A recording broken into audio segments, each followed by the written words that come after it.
Hello guys, welcome to our channel, and today I'm going to show you how to use Zapier. So first of all, go to zapier.com and then you can just head on to create a zap. You can see the option, you just have to click there, and then let's wait for it to load, and then we have to set a trigger. So trigger is something that will start the zap. So now let's search for Google Sheets. I'm going to show you an example. So now our trigger is when I create a new spreadsheet. So when you create a new spreadsheet, there will be something. So first let's give access to Zapier. It will ask for access to our Google account, so you have to give it.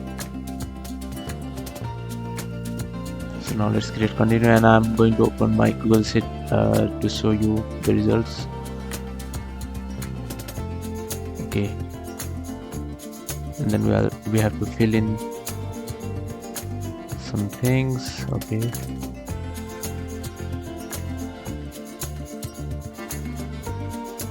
let's continue.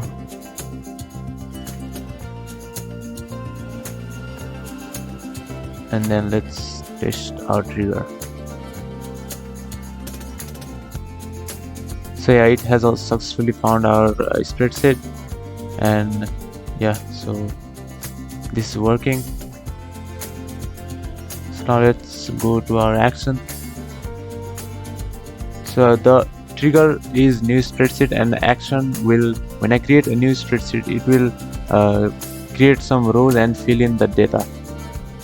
So now I have given some values. Let's continue. Yeah, let's give them some headers first.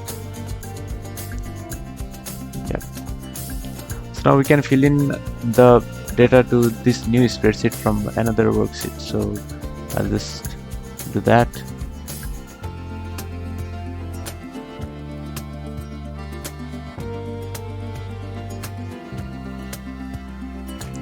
So yeah, let's continue, and then we can just test our action.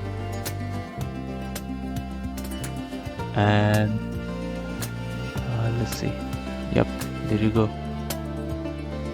our zap is published. So this is how you use Zapier. Now you can just turn on and off anytime, and then you can see that our data has successfully been filled automatically. Thank you for watching this video, and I'll see you again very soon.